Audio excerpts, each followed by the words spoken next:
Guarantee ಯೋಜನೆಗಳ ಅನುಷ್ಠಾನ ಸಮಿತಿಯ ದಾಂಡೇಲಿ ತಾಲೂಕು ಅಧ್ಯಕ್ಷರಾಗಿ ರಿಯಾಜ್ ಬಾಬು ಸೈಯದ್ 5 ಗ್ಯಾರಂಟಿಗಳನ್ನು ಘೋಷಿಸುವ ಮೂಲಕ ರಾಜ್ಯದಲ್ಲಿ ಅಧಿಕಾರಕ್ಕೆ ಬಂದಿರುವ ಕಾಂಗ್ರೆಸ್ ಸರ್ಕಾರ ಗ್ಯಾರಂಟಿ ಯೋಜನೆಗಳಿಗೆ ಹೆಚ್ಚು ಒತ್ತು ನೀಡುತ್ತಿದೆ.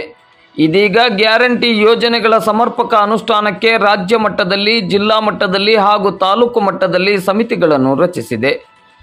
ಗ್ಯಾರಂಟಿ ಯೋಜನೆಗಳ ಅನುಷ್ಠಾನ ಸಮಿತಿಯ ದಾಂಡೇಲಿ ತಾಲೂಕಿನ ಅಧ್ಯಕ್ಷರಾಗಿ ಮಾಜಿ ನಗರಸಭಾ ಸದಸ್ಯರು ಹಾಗೂ ಬ್ಲಾಕ್ ಕಾಂಗ್ರೆಸ್ ಅಲ್ಪಸಂಖ್ಯಾತರ ಘಟಕದ ಅಧ್ಯಕ್ಷರೂ ಆಗಿರುವ ರಿಯಾಜ್ ಬಾಬು ಸೈಯದ್ ಅವರನ್ನು ನೇಮಕ ಮಾಡಲಾಗಿದೆ.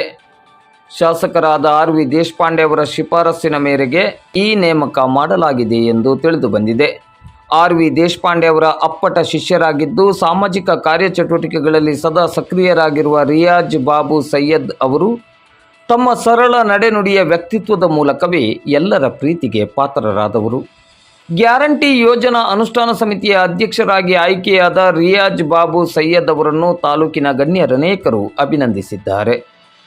ದಾಂಡೇಲಿ ತಾಲೂಕು ಗ್ಯಾರಂಟಿ ಯೋಜನಾ ಅನುಷ್ಠಾನ ಸಮಿತಿಯ ಕಾರ್ಯಾಲಯವು ಇದೇ ಸೆಪ್ಟೆಂಬರ್ 5ರಂದು ಉದ್ಘಾಟನೆಯಾಗಲಿದೆ. ದಾಂಡೇಲಿ ನಗರಸಭೆಯ ಆವರಣದಲ್ಲಿರುವ ನಗರಸಭೆಯ ಹಿಂಬದಿ ಕಟ್ಟಡದಲ್ಲಿ ಈ ಕಾರ್ಯಾಲಯ ಸೆಪ್ಟೆಂಬರ್ 5ರಿಂದ ಕಾರ್ಯಾರಂಭವನ್ನು ಮಾಡಲಿದೆ.